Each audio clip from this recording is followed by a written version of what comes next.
Hey everyone, Wolf Lord Rho here.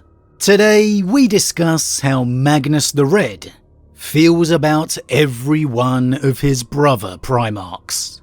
A general spoiler warning here to begin, as today we will be referencing events from across the Warhammer 40k universe, and in particular the Horus Heresy series. So you have been warned, and with that said, let's just jump straight in. Okay, so Magnus is one of the Primarchs blessed with a pretty solid storyline throughout the Heresy, and as such we got to spend a fair amount of time alongside him, giving us glimpses of his interactions and opinions regarding his brothers. As always, we don't get everything we'd like, so there'll be some times we have to use educated assumptions based on what we know, what we have seen. And I'm only human, so there may be pieces within the Heresy novels I may have forgotten about or missed. However, I always do my best to cover everything. As always, drop your thoughts and opinions in the comments below. But in going in Legion order, we begin with the first, Lion L. Johnson. Now, unfortunately, true to L. Johnson's enigmatic and aloof nature, there's pretty much no direct references regarding L. Johnson from Magnus's part. Something that L. Johnson suffers with greatly, particularly in the earlier years of the Heresy series, with him seemingly intentionally being kept to that distant Primarch. One very, very rarely heard of in regards to other Primarch opinions. However, while it's clear there was no close relationship between the two, I think Magnus, like many of the Primarchs, respected L. Johnson's prowess, as although it's in the final stakes of the Heresy, within the novel Fury of Magnus, Magnus makes a point of saying time is running out because of Guilliman and Lion L. Johnson. I know that's a practical comment and a general one at this point, but it's generally accepted that Guilliman and the Ultramarines alone are threat enough. I think Magnus mentioning L. Johnson too could be a revelation of the regard Magnus holds the first in, the threat that his arrival represents. And considering L. Johnson's ability to shield his mind psychically, maybe that could be another reason for the lack of relationship, with Magnus unable to read the Lion as easy as other brothers. It's a shame we don't have much, because these are about as two polar opposites as you can have. Seeing them interacting within the Great Crusade would have been awesome. Hopefully now L. Johnson's back in the current era, we could see some interaction between the two. However, moving on, next we have the Phoenician Fulgrim. Now, after the Phoenicians' fall and ascension to demonhood, it's pretty clear Magnus's opinion of him falls to disdain, as within Fury of Magnus, we get the comment, "As for Konrad and Fulgrim, they are not fit to rule themselves, let alone a galaxy." A fair point you could say at this point in the Heresy. However, prior to this, back in the days of the Great Crusade, it appears Magnus actually had a pretty good relationship with Fulgrim, judging by how happy to see him he was at Nicaea, within the novel A Thousand Suns. "Lord Sanguinius," said Ahriman in wonder, "and brother Fulgrim," completed Magnus. "Firmitus utilitus venustus." It seemed they heard him, for they smiled in genuine pleasure, though the words must surely have been lost in the feral growl of the Stormhawk's cooling engines. The Primarchs were illuminated in the reflected glow of the volcano, their smooth features open and welcoming. They wore the faces of eager siblings pleased to see their brother, though they had seen one another only recently at Ulanor. Magnus stepped towards Fulgrim, and the master of the Emperor's children opened his arms to receive his brother's embrace. They spoke words of greeting, but they were private, and Ahriman allowed himself to look away from the majesty of the Phoenician's countenance. Now, Magnus is absurdly arrogant, and so is certainly not above making chiding comments about his brothers in private. However, this greeting was absolutely genuine, and there was nothing but love there. And speaking of love, next we have Perturabo. As grumpy as the Hammer of Olympia might have been, as polar opposite as you might think these two are, Perturabo arguably may have been Magnus's closest brother. At the very least, the two had a very strong bond, as can be seen in Magnus's Primarch series novel, in a reunion between the two during the Great Crusade. I told them it would take more than a city-killing storm to bring down Magnus the Red. Had we waited a minute longer before abandoning Zarakin, they would have been right, said Magnus. But what I learned in the final minutes may make all the difference, brother. The Primarchs embraced, like armoured beasts seeking to assert dominance over a rival.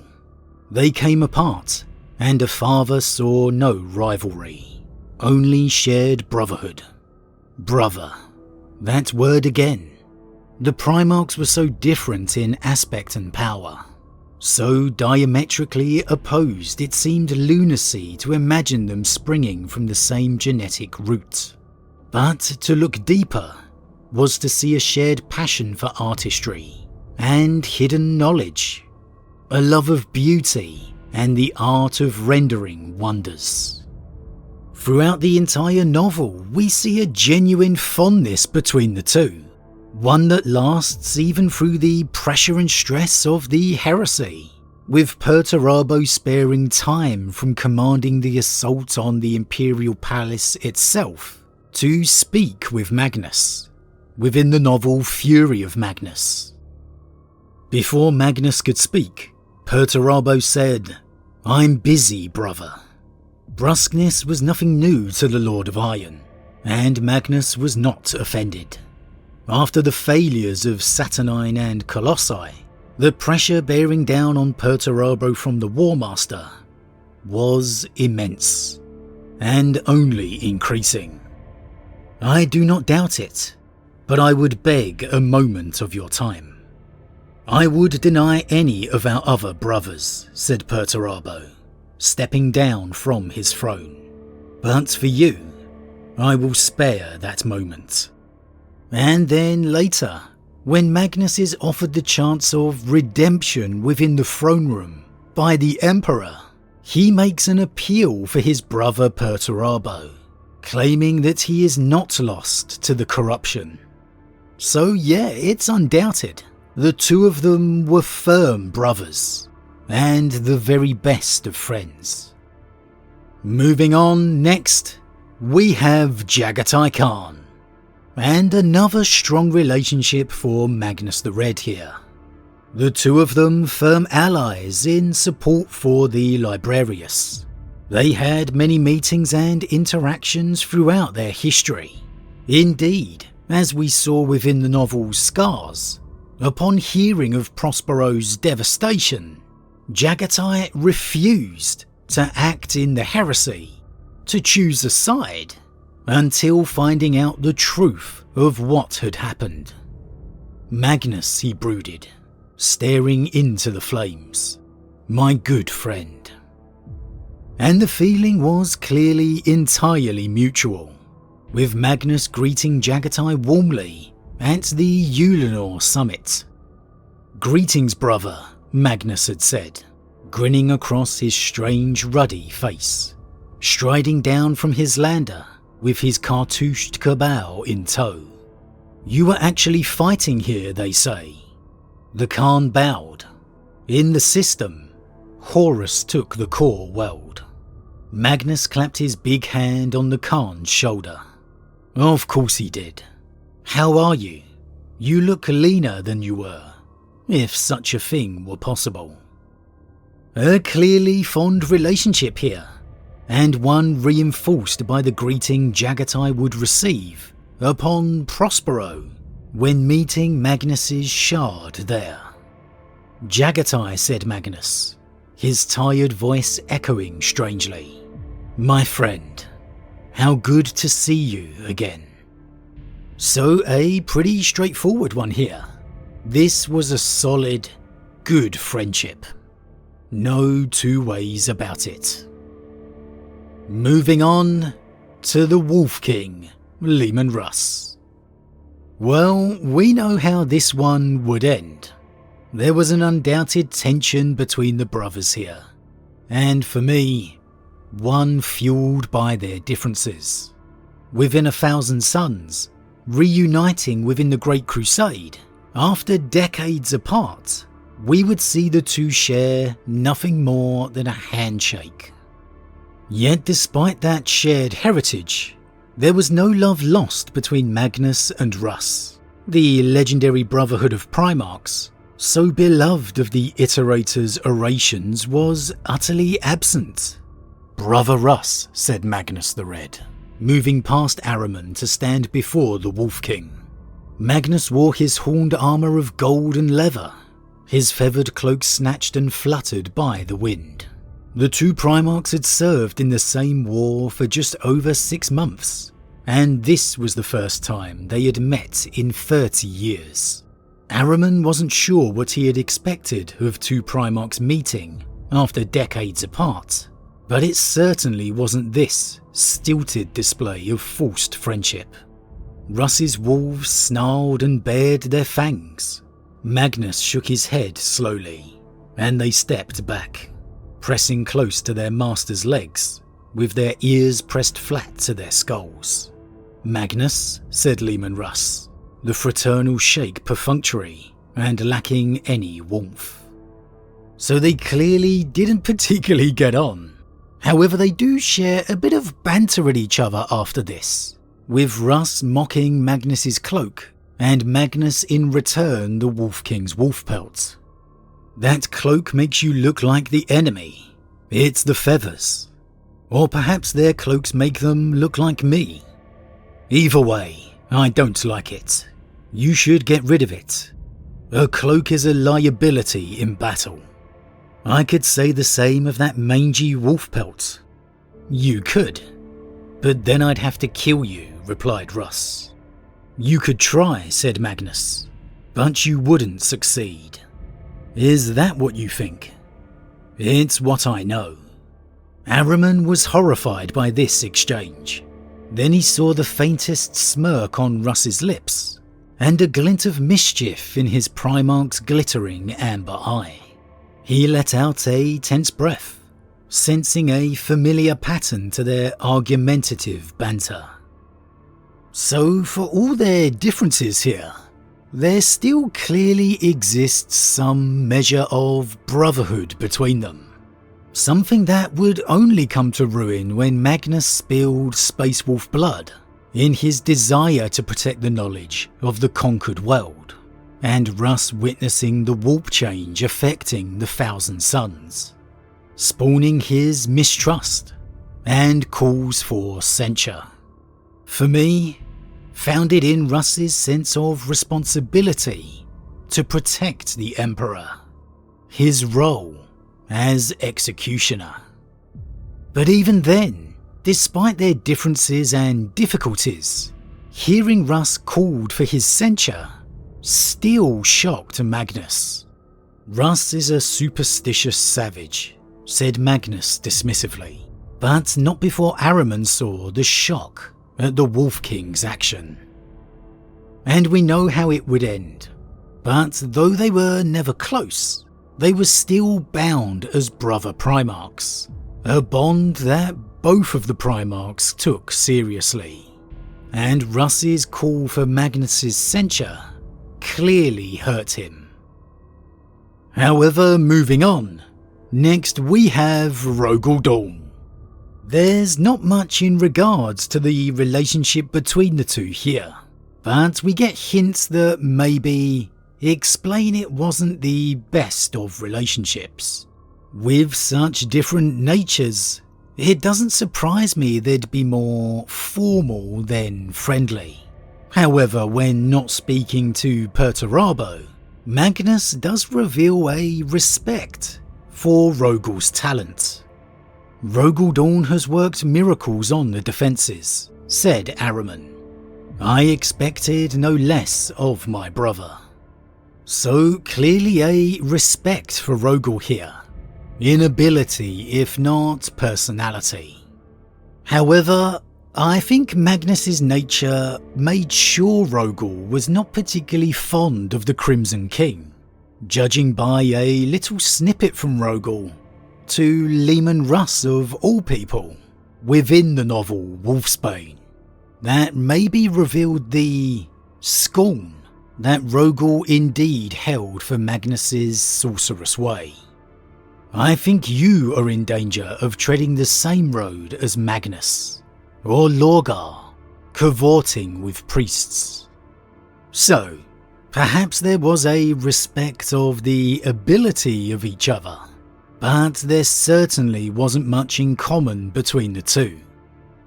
Next we have Konrad Curze. Another one we unfortunately have nothing really to go by here. However, given Magnus's comments we referenced earlier with Fulgrim, as for Konrad and Fulgrim, they are not fit to rule themselves, let alone a galaxy.